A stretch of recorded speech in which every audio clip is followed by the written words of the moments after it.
게임기를 받기를 제일 원합니다. 부모들은 책을 주기를 원하지만 애들은 그냥 게임할 그런 것을 더 좋아합니다. 부모들은 현찰을 좋아합니다. 또 자매들은 액세서리를 좋아합니다. 형제들은 뭘 좋아할까요? 아무거나 다 좋아합니다. 주는 대로 왔습니다. 그런데 우리 모두에게 가장 좋은 큰 선물이 있습니다. 그것은 하나님의 사랑입니다. 하나님은 우리를 사랑하시고 가장 큰 선물 예수 그리스도를 보내주셨습니다. 우리가 하나님의 사랑을 마음에 깊이 영접하고 또 즐거운 성탄절을 맞이하기를 간절히 원합니다. 첫째, 하나님은 모든 사람을 위해 그리스도를 보내주셨습니다. 마태복음은 족보로부터 시작합니다. 근데 이 족보는 2000년간에 걸쳐서 나오는 사람들의 이름이 나오는데 46명이 등장합니다. 그래서 어떤 사람들은 성경 읽기를 시작하다가 이제 마태복음을 펼쳐놓고서 좋은 사람이 있습니다. 마태복음의 족보는 수면제 역할을 하기도 합니다. 그런데 여기에 보면 그럴 이유가 있습니다. 거기 보면 별별 종류의 사람들이 등장합니다. 이 족보는 이 마태복음은 유대인들을 향해서 쓴 것인데 원래 유대인들의 족보에는 그 전통에 의하면 이 장자기 승용이 되어 있습니다. 그러나 마태복음을 보면 장자기 승이 장자로 이어진 것이 아닙니다. 야곱도 둘째 아들이고 유다도 넷째 아들입니다. 유대인의 족보에서는 들어가지 못할 이러한 자들이 이렇게 기록되어 있습니다. 뿐만 아니라 이 족보에는 유대인뿐만 아니라 이방인들의 이름이 거론되었고 또 남자가 아니라 여자의 이름도 나와 있습니다. 이건 역시 있을 수 없는 일입니다. 그런데 예를 들어서 거기에 나오는 다말은 이제 여인으로서 이방 여인 출신입니다. 역시 라합도 가나안 출신이고 또 여리고 출신이고 또 룻도 모압 출신입니다. 또 우리아의 아내도 바세바도 햇사람 혹은 햇사람의 아내가 되어 있습니다. 또 이들은 보면 한결같이 가정생활이 원만하지 않고 결혼생활이 뭔가 비정상적인 사람들이었습니다. 다말은 시아버지와의 관계를 가진 자였습니다. 라합은 창녀였습니다. 또 룻은 재혼을 하고 또 우리아의 아내는 간음하고 또 재혼을 했습니다. 참 다양한 사람들이 나오고 있습니다. 또 족보에는 믿음이 좋은 아브라함, 이삭, 야곱, 다윗 이런 사람이 등장하는가 하면 또 르호보암이라든가 므낫세, 아비야 같은 아주 믿음이 없고 죄악된 사람들이 나오기도 합니다. 그런가 하면 헤스론, 람, 나손, 아킴 이런 사람들은 너무나 평범해서 도대체 성경에 다른 데서는 찾아볼 수 없고 그들에 대한 설명도 없고 참 어떤 사람인지 모르는 그런 사람도 있습니다. 오랜 세월에 걸쳐서 다양한 사람들이 한꺼번에 줄줄이로 나오니까 그것을 보면 참 눈이 감기고 졸음이 올 수밖에 없습니다. 그러나 이렇게 기록된 데에는 하나님의 뜻이 있습니다. 그것은 그리스도께서 모든 종류의 사람들의 혈통과 연관을 가지고 이 땅에 태어나셨다는 사실입니다. 다시 말해 유대인뿐만 아니라 이방인, 남자뿐만 아니라 여자, 도덕적으로 거룩한 성결한 사람이 있는가 하면 도덕적으로 허물과 문제가 있는 사람들, 믿음이 없는 사람들도 있고 믿음이 있는 사람도 있고 온갖 사람들의 그 연관을 가지고 이 땅에 오셨습니다. 이것은 예수님께서 우리 모든 자를 위해서 이 땅에 그리스도로 오심을 보여주고 있습니다. 산타크루스 할아버지는 우는 자에게는 선물 주지 않습니다. 그러나 예수 그리스도는 우는 사람에게도 그리스도를 보내주셨고 또 너무 절망하여서 신에 빠진 사람들에게도 그리스도를 보내주셨습니다. 하나님께서는 우리의 모든 연약하여 힘들어하는 사람들을 위해서 그리스도를 보내주셨습니다. 기말고사를 보는 학생들을 위해서도 그리스도를 보내주셨습니다. 또 열정페이를 받는 열정페이를 몰랐는데 어제 마가목장이 그랬습니다.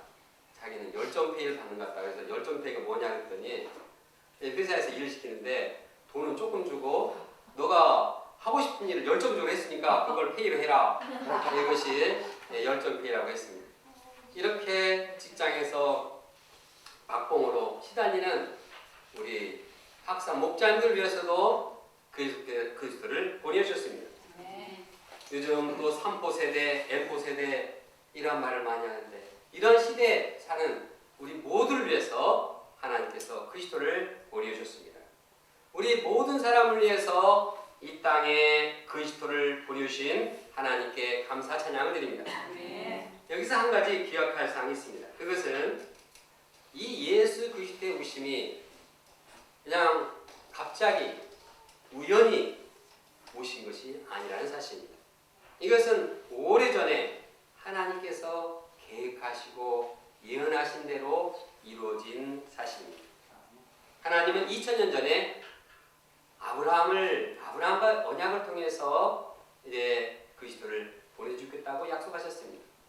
1000년 전 다윗과 언약을 하면서 그리스도를 보내주셨다고 약속하셨습니다. 그래서 저자 마태는 1절에 아브라함과 다윗의 자손 예수 그리스도의 배보라 이렇게 선포하고 있습니다.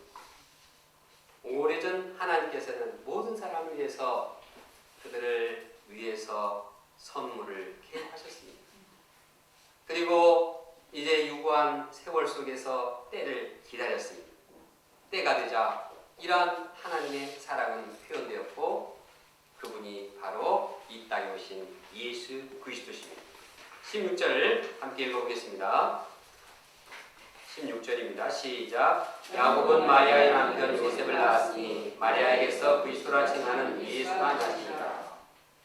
하나님의 약속은 그리스도가 탄생함으로써 성취되었습니다. 하나님의 그 사랑이, 하나님의 그 긍휼히 여기심이 이제 예수 그리스도의 탄생으로 말미암아 이루어졌습니다. 사실 예수 그리스도의 그 선물은 당시 사람들이 받을 수 있는 자격이 없었습니다. 이스라엘의 역사를 보면 그 족보의 뒤에 나오는 명단을 보면 믿음도 없고 악한 왕들이 즐비하게 나옵니다. 이스라엘은 너무 죄악되어서 결국 망할 수밖에 없었습니다. 바벨론 포로로 모든 사람들이 다 잡혀갔습니다. 바벨론으로 잡혀갔다는 말을 2번이나 반복해서 강조하고 있습니다. 나라를 빼앗겼습니다. 나라 자체가 없어져 버렸습니다. 그들에게는 소망이 보이지 않았습니다. 여기 대학로 자체가 없어졌다. 그런데 거기에 무슨 소망이 있겠습니까? 그러나 하나님께서는 약속을 기억하셨습니다. 하나님께서는 신실합니다. 이스라엘 백성에게 또 자기 백성에게 메시아를 주겠다는 그 약속을 기억하셨습니다. 그리고 그 때가 되자 예수 그리스도를 보내주신 것입니다. 마리아는 다음과 같이 예수 그리스도의 탄생을 찬양하고 있습니다.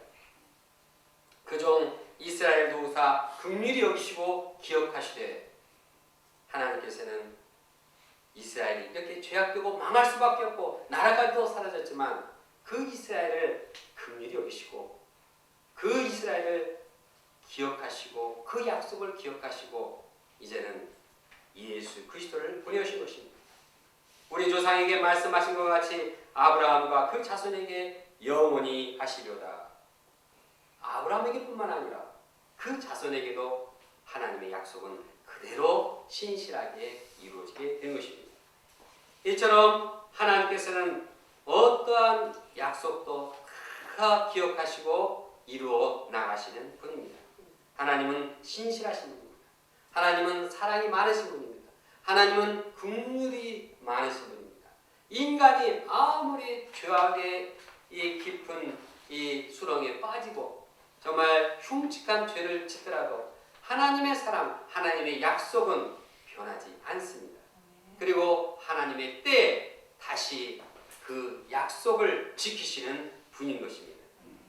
그러므로 이 사랑의 하나님, 약속을 지키신 하나님, 긍휼의 하나님으로 인해서 우리가 구원을 받고 축복을 받게 되었습니다. 우리가 잘나서가 아니고 우리가 죄인되었을 때 하나님께서 우리를 사랑하시고 그 약속을 이루어 나가신 것입니다. 그리고 우리가 구속 역사에 동참하게 된 것입니다. 죄악된 인간들을 심판하지 아니하시고 예수 그리스도를 보내오신 그 신실하신 하나님 아버지를 찬양합니다. 지금도 하나님은 우리를 사랑하시고 우리에게 약속하신 모든 약속들을 잊지 않으시고 이루어 나가시는 분이십니다. 이 하나님을 감사 찬양합니다. 둘째, 하나님은 우리를 죄에서 구원할 자를 보내주셨습니다. 여자는 예수 그리스도의 탄생하는 과정을 말씀하고 있습니다. 예수님의 어머니는 마리아입니다. 마리아는 요셉과 약혼한 사이였습니다. 당시의 약혼은 법적으로 결혼의 효력이 있었습니다. 그러나 약혼한 지 1년 동안에는 순결을 지키며 결혼을 준비해야 하는 기간이었습니다. 그런데 문제는 이 마리아가 결혼하지 않고 약혼만 했는데 임신을 하게 된 것입니다. 어떻게 처녀 마리아가 임신을 하게 되었습니까? 그것은 성령으로 인한 것이었습니다. 성령의 능력으로 처녀의 몸에서 잉태가 된 것입니다. 예수 그리스도의 탄생은 성령으로 이루어진 것입니다. 그러나 이 일로 인해서 남편 요셉은 큰 갈등과 번민과 고민에 빠질 수밖에 없었습니다. 왜 그렇습니까? 성령으로 마리아가 잉태되었다는 사실을 알지 못했기 때문입니다. 요셉은 참 이 일을 생각할 때 마음이 아팠습니다. 어떻게 마리아가 그럴 수 있는가? 고민하다가 그는 방향을 내렸습니다. 그 방향은 그의 의로운 성품을 잘 보여주고 있습니다. 그는 부정한 여인 마리아를 아내로 들여올 수는 없었습니다. 그래서 이제 파혼하기로 결정을 했습니다. 그러나 그 마리아의 부정을 폭로하지는 않았습니다. 만약 그 일을 다른 사람에게 공개적으로 다 드러내게 되면 마리아는 형벌을 받고 궁지에 빠지게 되는 것입니다. 그래서 요셉은 마리아를 끝에 가만히 끊고자 했습니다.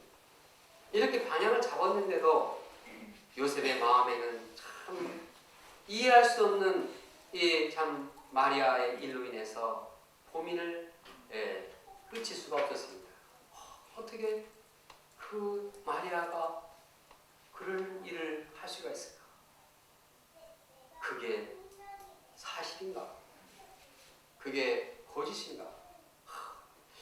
어떻게 나를 그렇게 사랑하던 사람이 그렇게 한마디도 없이 그렇게 나를 배신할 수 있단 말이야. 이렇게 여러 가지로 정말 마음에 고민에 빠져 있는데 주의 사자가 꿈속에서 나타나 그에게 말씀했습니다.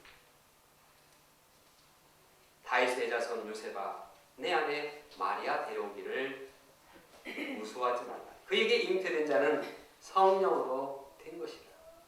성령으로 잉태되었다. 천사는 마리아의 잉태가 이 성령으로 된 것을 말해 주었습니다. 이 말을 듣고 요셉은 그 고민이 다 풀렸습니다.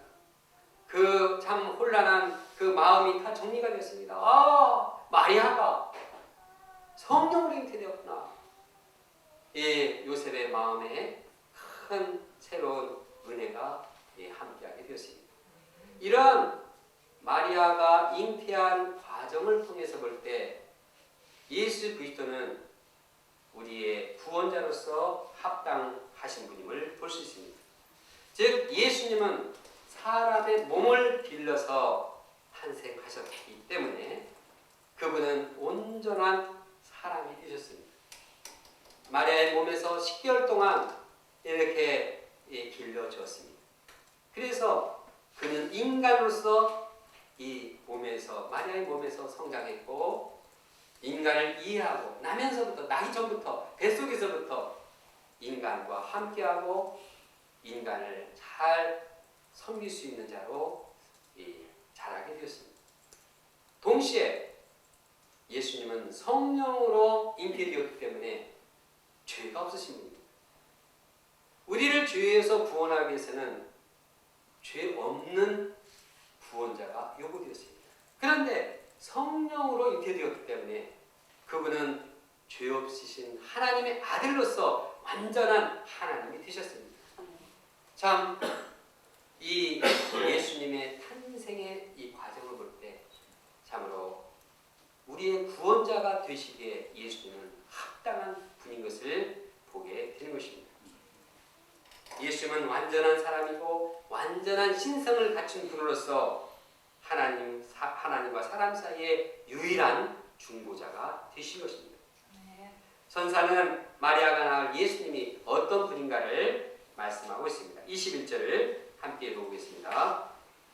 시작. 아들을 낳으니 이름을 예수라 하라. 이는 그가 자기 백성을 그들의 죄에서 구원할 자시니라. 예수라는 말은 여호와가 구원하신다는 뜻입니다. 예수님은 자기 백성을 그들의 죄에서 구원할 자이십니다. 당시 이스라엘 백성들은 이 구원에 대해서 죄에서 구원한다는 개념이 없었습니다. 그들은 구원하면은 이방의 압제자로부터 구원하는 정치적인 구원을 생각을 했습니다. 예를 들어 모세는 애굽에 노예 생활하던 그런 이스라엘 백성을 이제 자유하게 하는 구원자가 되었습니다. 사사들은 가나안으로부터 그들을 그 민족들로부터 구원했습니다. 또 이 다윗은 블레셋 손에서 그들을 구원했습니다. 이처럼 이스라엘 백성들은 구원을 생각할 때 이 지금 현재 식민지로 있는 로마 제국에부터 구원을 생각한 것입니다. 그러나 하나님께서는 그들에게 정치적인 구원자를 보내시지 않았습니다. 이때까지 보내던 구원자들과는 그 성격이 다릅니다. 그것은 예수님께서 죄 문제를 해결하시는 우리를 죄로부터 구원하는 구원자가 되신 것입니다. 왜 정치적인 구원자를 보내지 않고 이처럼 죄 문제를 해결하는 구원자를 보내셨을까요? 그것은 아무리 정치적인 이 구원자를 보내더라도 근원적으로 문제가 해결되지 않기 때문입니다. 근원적인 구원은 죄로부터의 구원입니다. 그들이 불행하게 된 원인은 죄 때문에 해결했습니다. 그들에게 죄 문제가 해결되면 강대국이 시달릴 필요 없습니다. 강대국의 압제에 이 포로가 될 이유가 없었습니다. 하나님께서는 그들이 죄를 지었기 때문에 강대국을 붙여서 그들을 징벌하신 것입니다. 그들에게 있어서 가장 근원적인 문제, 그들을 불행하게 하고 그들을 시달리게 하고 그들을 죽게 하고 그들을 망하게 하는 것은 근본적으로 죄였습니다. 그래서 하나님은 그들의 근본적인 문제를 해결하기 위해서 죄로부터 구원할 자를 보내주셨습니다. 이 땅에 오신 예수님은 우리를 죄에서 온전히 구원하시는 분입니다. 예수님께서는 이 죄 문제를 해결하기 위해서 자신이 십자가에 피 흘려 돌아가셨습니다. 하나님의 아들의 고귀한 피가 온 인류의 죄를 다 사하게 되었습니다. 우리는 죄를 위해서 십자가에 죽으신 예수님을 믿기만 하면 죄에서 자유하게 됩니다. 죄에서 노임을 받게 됩니다. 우리가 죄 문제를 해결하게 되고 죄 문제에서 우리가 변화될 때, 우리가 새롭게 될 때 우리 내면이 변화됩니다. 내면이 변화되면 우리 생활이 변화됩니다. 행동이 변화됩니다. 말이 변화됩니다. 내가 변화되면 가정이 변화되고 공동체가 변화됩니다. 교회가 변화되고 캠퍼스가 변화되고 사회가 변화되고 민족과 세계가 변화되는 것입니다. 진정한 개혁은 죄 문제를 해결하고 죄에서 구원을 받는 것입니다. 거기에 진정한 화평이 있고 거기에 진정한 정의가 실현되는 것입니다. 그러므로 우리에게 절실히 필요한 것은 우리를 죄로부터 구원할 구원자를 영접하는 것입니다. 예수 그리스도 구원자이신 예수님을 영접하고 그로부터 죄사함을 받는 것입니다. 우리나라는 지난 100년 동안 이 하나님의 은혜로 많은 은혜와 축복을 받았습니다. 많은 사람들이 예수님을 믿고 구원을 얻고 영생을 누리게 되었습니다. 하나님 나라의 축복을 덧입게 되었습니다. 경제적으로 부강하게 되었습니다. 군사적으로도 점점 더 강건하게 되었습니다. 그런데 문제는 이제 하나님의 그러한 은혜를 잊고 하나님을 점점 떠나서 죄에 빠지게 된 것입니다. 예를 들어서 OECD 국가 중에서 우리나라가 자살률 1위입니다. 하루 평균 40명이 죽어간다고 통계에 나옵니다. 우리나라 도박 중독률은 인구의 7.2%로 세계 1위입니다. 왜 도박을 이렇게 많이 하는지, 이 도박하는 그 거래 규모가 70조 원에 이른다고 합니다. 한국의 이혼율은 OECD 아시아 국가 중 1위입니다. 가정이 막 파탄이 나고 있습니다. 그런가 하면 동성애와 음란문화가 판을 치고 있습니다. 사회의 부정과 부패가 만연하게 가고 있습니다. 이처럼 이 죄악이 해결되지 못할 때 이 나라는 점점 병들어가고 나중에는 망하게 될 것입니다. 이 나라뿐만 아니라 우리 가정, 우리 교회 공동체, 개인도 마찬가지입니다. 죄로 인해서 불행하고 죄로 인해서 시달리다가 죄로 인해서 망하게 될 것입니다. 우리가 죄 문제를 해결하지 못할 때 비참하게 심판을 받게 될 것입니다. 현재 우리에게 가장 필요한 것은 우리를 죄로부터 구원할 구원자이십니다. 그러므로 우리가 성탄절을 맞이해서 예수님께서 우리를 죄로부터 구원해 주도록 간절히 간구해야겠습니다. 먼저 우리 각자가 자신의 죄를 예수 앞에 고백하기를 원합니다. 그리고 구원을 받기를 원합니다. 예수 그리스도의 탄생하심은 우리를 죄로부터 구원하기 위해서입니다. 물론 우리가 주님을 고백함으로 죄사함을 받고 몸은 목욕을 했지만 우리 안에 이 참 고질적으로 해결되지 않는 숨어있는 그러한 발이 더러운 것처럼 그러한 더러운 죄들이 있습니다. 그런 죄들이 주님 앞에 드러내놓고 해결받기를 원합니다. 나의 교만, 나의 열등감, 미움과 시기와 질투, 게으름과 안일함, 정욕과 이기심, 나를 괴롭히고 얽매이는 죄의 요소를 솔직하게 주님 앞에 내놓고 주님이 주시는 자유함을 누리는 귀한 종들이 되기를 원합니다. 그래서 죄로부터 벗어나서 영혼의 자유와 기쁨을 누리는 성탄절이 되기를 간절히 기도합니다. 셋째, 하나님은 우리와 함께 하실 하나님을 보내어 주셨습니다. 전사는 그리스도 탄생이 700년 전 선지자를 통해서 예언되었음을 말씀하고 있습니다. 22절과 23절을 함께 읽겠습니다. 시작. 이 모든 일이 된 것은 주께서 선지자로 하신 말씀을 이루하시니 이스되 보라 처녀가 잉태하여 아들을 낳을 것이요 그 이름은 임마누엘이라 하니라 쓰셨으니 이를 번역한즉 하나님이 우리와 함께 계시다 하니라. 하나님께서는 성녀로 잉태되는 그 아들의 이름을 임마누엘이라고 붙이도록 말씀하셨습니다. 임마누엘은 하나님이 우리와 함께 하시다는 뜻입니다. 아기 예수님의 탄생은 단순히 한 아기가 이 땅에 태어난 것이 아닙니다. 아기지만 하나님으로서, 아기지만 그분은 한 곳에 있지 않고 우리와 함께 하시는 분입니다. 아기시지만 예수님께서는 역사를 초월해서 지금도 우리와 함께 하시는 분입니다. 2000년 전 이 땅에 오신 하나님의 아들 예수님은 현재 성령으로서 우리와 동일하게 함께 계시는 분입니다. 그분이 우리와 함께 계실 때 그냥 너 뭐하냐 이렇게 지켜보는 그냥 방관하는 분이 아닙니다. 예수 그리스도는 하나님으로서 우리가 하는 모든 것들을 살펴보십니다. 지금 영세가 뭘 하고 있는지 무슨 생각을 하고 있는지 다 압니다. 그 행동 일거수일투족을 다 보고 계십니다. 뭐 감시자의 눈이 아니라 그렇게 하면 안 되는데 안타까운 마음으로 우리를 위로하고 우리에게 새 힘을 주고자 함께 하시는 겁니다. 또 우리가 참 주님을 위해서 기쁘신 일 할 때 이제 박수를 쳐주고 응원하고 더 잘하도록 이렇게 도우시는 분입니다. 우리의 마음의 속마음까지도 우리가 생각하지 못한 깊은 내면까지도 함께 하시고 우리와 동일하게 생각하고 계시는 분입니다. 나의 안고 일어섬을 안다고 했습니다. 나의 생각을 밝게 안다고 했습니다. 내 모든 길, 내 눕는 것도 살펴보신다고 했습니다. 그분은 우리를 이해하시고 우리를 아시고 우리에게 힘을 주십니다. 우리의 연약한 부분을 치유해 주십니다.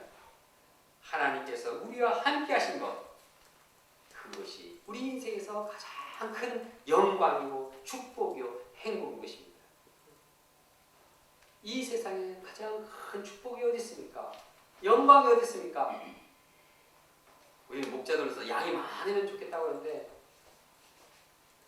양만 좋죠. 가지 많은 날, 가지 많은 나무, 바람 잘 나갔다고 뭐 좋긴 좋겠지만 그것이 완벽한 우리의 기쁨과 행복일 수는 없습니다. 그러나 하나님이 함께 하실 때 거기에는 우리의 심령이 소망으로 넘치고 사랑으로 넘치고 영광으로 넘치고 빛이 넘치고 생명력으로 넘치고 이것을 위해서 우리가 신앙생활하는 것이 아닙니까? 우리가 이렇게 하나님과 함께 할 때 하나님께서는 우리에게 필요한 모든 것을 다 주실 것입니다. 우리에게 양이 필요하면 양을 주실 것이고 물질이 필요하면 물질도 주실 것입니다. 그러나 그보다도 더 하나님과 함께 할 때 우리에게 얻는 축복이 있습니다. 그것은 우리를 괴롭히고 우리를 불행하게 하는 죄의 문제를 해결해 주시는 것입니다. 예수님은 하나님으로서 우리에 함께 하셨는데 그 함께 하심으로 인해서 가장 먼저 하신 것은 자기 백성을 저희 죄에서 구원하는 것입니다. 바꿔 말해서 예수님께서는 죄에서 구원하는데 그 구원의 방법은 우리와 함께 하심으로 그 문제를 해결해 주시는 것입니다. 우리가 하나님과 함께 할 때 우리가 죄 문제를 해결받습니다. 구약에서 아무리 제사를 드리고 그냥 매년마다 이렇게 짐승의 피를 흘려도 죄 문제가 해결이 안 됐습니다. 아무리 선한 일을 하고 아무리 봉사를 해도 죄 문제가 해결되지 않았습니다. 그러나 예수 그리스도께서 함께 하실 때 나를 위해서 십자가에 피 흘려 돌아가신 그 예수님을 마음에 영접할 때 죄 문제는 싹 사라진 것입니다. 임마누엘 예수님과 함께 할 때 누구든지 죄 사함을 받습니다. 예수님은 말씀하십니다. 죄 사함을 받으라. 이걸 누가 이렇게 말할 수 있습니까? 이 땅에 이 세상에서 죄 사함을 받으라 말할 수 있는 사람은 아무도 없습니다. 예수님은 하나님이시기 때문에 우리의 모든 죄를 사하시는데 우리와 함께 하심으로 사해 주십니다. 우리가 예수님의 죄 사함을 누릴 때 이제 영혼의 평안함과 자유와 기쁨도 함께하는 것입니다.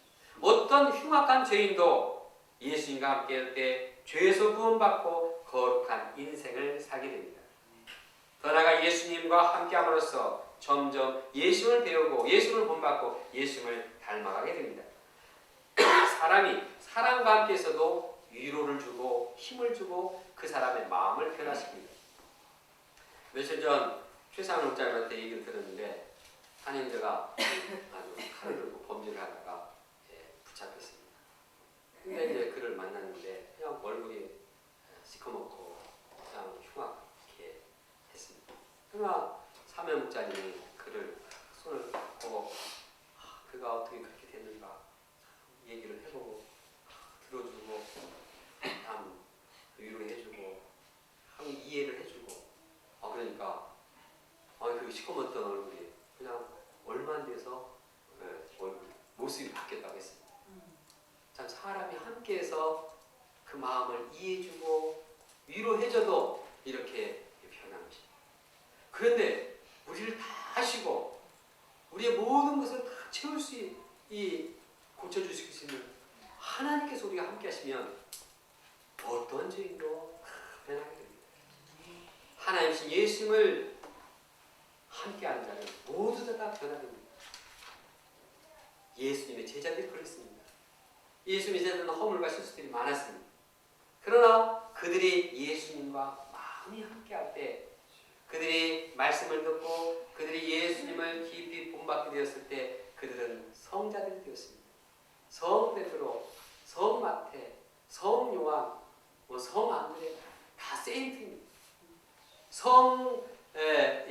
바울도 예수를 그렇게 핍박하고 살인자였지만 그러나 그가 예수를 만났을 때 성 바울이 되었습니다. 또 탕아 어거스틴도 예수님을 만나고 함께할 때 성 어거스틴으로 변화되었습니다. 또한 임마누엘 하나님께서 함께하실 때 어떤 위기와 절망적인 상황 가운데서도 승리의 역사를 이루게 됩니다.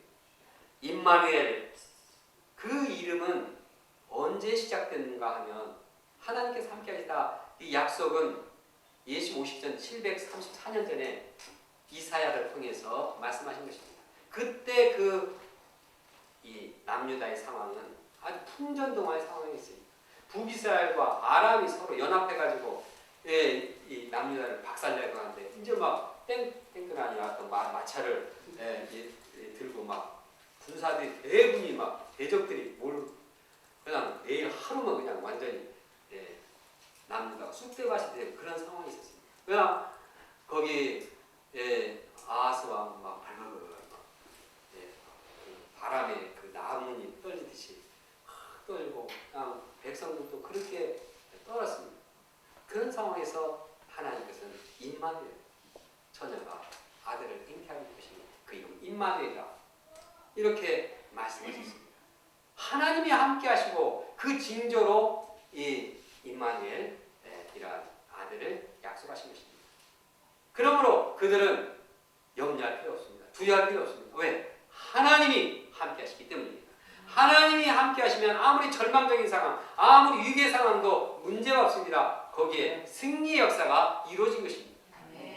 성경에 보면 이러한 임마누엘을 통해서 완전히 상황이 역전되고 승리의 역사를 이룬 그 역사로 쫙 이렇게 깔려 있습니다. 그냥 거의 그냥 죽음, 초토화, 그냥 완전히 쑥밭이 됐는데 하나님이 함께 하실 때 완전히 승리의 그 역전의 역사를 이루었습니다. 지난번 그냥 일본하고 야구할 때 얼마나 기뻤습니까?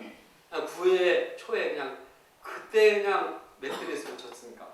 4대 졌나요? 하여튼 그러다가 그냥 2대5가 까고 그러니까 그냥 얼마나 그냥 그때 좋았습니까? 하나님이 함께 하실 때 이러한 일이 야구에서뿐만 아니라 그냥 모든데 우리 인생에도 이러한 역사가 일어나는 것입니다.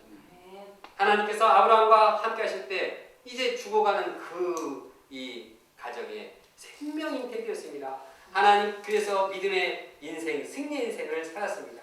하나님께서 요셉과 함께 하실 때 그는 어디를 가나 형통했습니다. 감옥에 가도 또한 노예 생활에도 그 생활이 형통했습니다. 하나님께서 모세와 함께 했을 때 이 노예 백성이 이 이스라엘 애굽 이집트의 군대와 싸워서 승리하고 해방을 누리게 되었습니다. 여호수아와 함께할 때 가나안 정복 전쟁에 승리하게 되었습니다. 가나안 민족들이 얼마나 정말 이 체구가 강하고 또 이 떡발이가 컸습니까? 얼마나 최신 무기가 있었습니까? 그러나 하나님이 함께 했을 때 그들 민족이 패하고 승리할 수 있었습니다. 이처럼 하나님과 함께할 때 우리는 승리의 인생, 승리의 역사를 이루게 되는 것입니다. 우리가 캠퍼스 제자양성 역사에 승리하는 길은 하나님께서 우리와 함께 하시는 것입니다. 하나님께서 함께 하실 때 복음의 수용력이 약화된 그 분위기 가운데서도 양들을 초청할 수 있습니다. 하나님께서 함께 하실 때 영혼 구원과 제자 양성이 이루어집니다. 하나님이 함께 하실 때 절망과 좌절의 역사가 희망과 승리 역사로 바꿔지게 되는 것입니다. 하나님께서 함께 하심으로 우리가 캠퍼스 제자 양성의 승리를 체험하기를 원합니다. 성탄절을 맞이해서 우리 마음에 다른 무엇보다도 살아계신 하나님 예수 그리스도께서 함께하기를 간절히 원합니다. 현재 우리 마음에 무엇이 함께하고 있습니까? 내가 홀로 있을 때 누구와 함께하고 있습니까? 게임하고 함께합니까? 많은 일과 함께합니까? 연말이 되면 많은 일들이 막 몰려옵니다. 또 연말이 오면 많은 사람을 만나야 됩니다. 그러다 보면 사람은 머리가 복잡하고 많은 일로 인해서 마음이 분주하기 쉽습니다. 또 한 해를 돌이켜보면서 내가 어떻게 또 한 해 그냥 갔네, 낙심과 회의에 빠지기 쉽습니다. 그런가 하면 우리 마음에 새해에 대한 염려와 걱정이 함께 할 수도 있습니다. 그러나 우리와 함께 하실 분은 다른 무엇보다도 하나님이십니다. 하나님이 우리와 함께 하셔야 합니다. 우리가 하나님으로 말미암아서 하나님과 함께함으로 기쁨과 은혜가 충만한 성탄절을 맞이하기를 간절히 원합니다. 하나님 주시는 평강과 위로, 비전과 희망으로 승리의 확신을 가지고 새해를 시작하기를 원합니다. 결론적으로 하나님은 우리에게 최고의 선물을 주셨습니다. 하나님은 우리 모두를 사랑하시고 그리스도를 선물로 보내주셨습니다. 하나님은 우리를 죄로부터 구원하실 그리스도를 보내어 주셨습니다. 하나님은 우리와 함께 하실 하나님을 우리에게 보내주셨습니다. 우리에게 최고의 선물 그리스도를 선물로 주신 하나님 아버지께 감사와 찬양을 드립니다. 다같이 23절 말씀을 함께 읽겠습니다. 시작. 보라 처녀가 잉태하여 아들을 낳을 것이요 그의 이름은 임마누엘이라 하려 하셨으니 이를 번역한즉 하나님이 우리와 함께 계시다 합니다. 기도하겠습니다.